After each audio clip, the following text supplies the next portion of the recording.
नमस्कार, मैं नेहा। देशोन्नति न्यूज में आपका स्वागत है। अंतर्राष्ट्रीय मुद्रा कोष ने हाल ही में भारत के साथ अपना आर्टिकल IV परामर्श पूरा किया और अपने कार्यकारी बोर्ड की रिपोर्ट प्रकाशित की, जिसमें भारत की बढ़ती ऋण समस्या की चर्चा की गई है। रिपोर्ट पर सरकार की प्रतिक्रिया उम्मीद के मुताबिक संस्था की चेतावनी का खंडन करने की ही थी।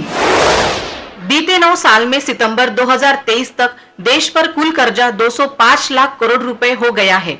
इसमें से भारत सरकार पर 161 लाख करोड़ रुपए, जबकि राज्य सरकार पर 44 लाख करोड़ रुपए से ज्यादा कर्जा है। वास्तव में IMF डेटा इंगित करता है कि कैसे सरकारी कर्जा 82.4% के चेतावनी स्तर पर पहुंच गया है और कोई भी सरकारी कर्जा जो GDP के 80% से ज्यादा है, वो आर्थिक संकट की शब्दावली में रेड जोखिम मार्कर का इशारा देता है।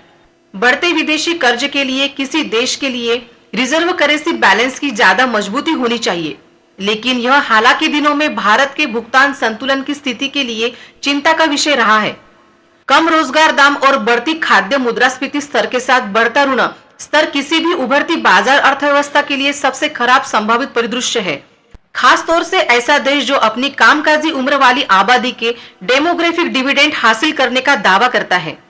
देश का एक वास्तव्य यह है कि पिछले 1.5 दशक में अब तक भारत की विकास की कहानी रोजगार रहित विकास की रही है, जो काम के बड़े पैमाने पर अनौपचारिकीकरण और सहयोग के एक व्यापक चरण पर आधारित है, जो एक ऐसी प्रक्रिया द्वारा हो रही है जहां कामगार सभी क्षेत्रों में परिदृश्य यानी अच्छी नौकरियों के अभाव में कम संगठित कार्य उपलब्धता की बाधाओं से जूझ रहे हैं।